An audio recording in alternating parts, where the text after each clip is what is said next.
So by the way, there's a bunch of VCs in Silicon Valley who ask the same question. So this is not like a complete sortal between European VCs and Silicon Valley VCs.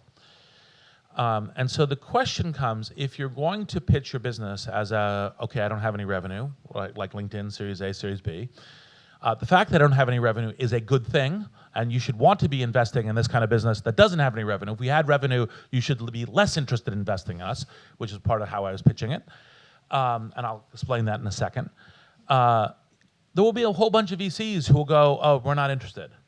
That doesn't matter. You're looking for the right partner who will say yes to you, that will help you build a big business yourself.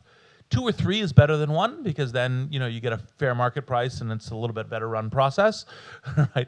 But just 1 is all you need, and you're not trying to appeal to everyone. You're trying to appeal to people who will connect with you and be the partner as you go down this journey, which will include valleys of the shadow and all the rest of it.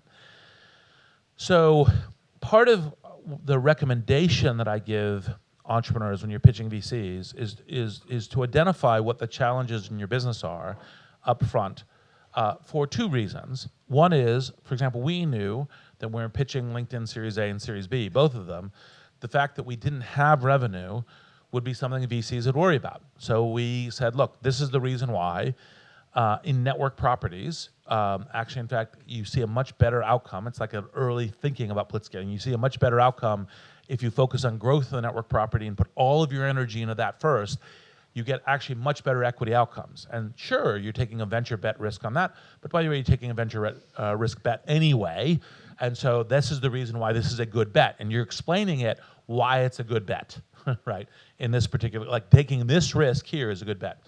The second thing is, say you have a risk that is just actually, in fact, just a risk. It's like, well, actually, in fact, look, this competitive product being developed by this company may, in fact, squash us and so forth. Then you say, look, be clear about it. Be clear about what you're trying to do to navigate it, what your plan B is, because you're also establishing partnership with your VC.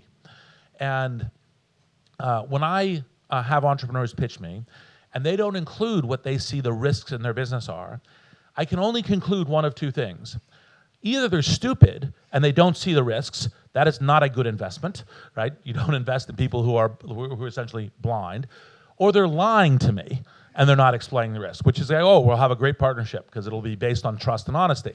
So it's a high order variability to say, here's what I see. And by the way, if you told someone, like, this is what I think the risk is, this is how I'm managing it, this is what I'm doing, and they didn't invest in you because of that, like, by the way, that the likelihood that, yes, they'd give you money, but the likelihood they would help destroy your business is much higher, right? So it's kind of, it's a very good process for talking to investors.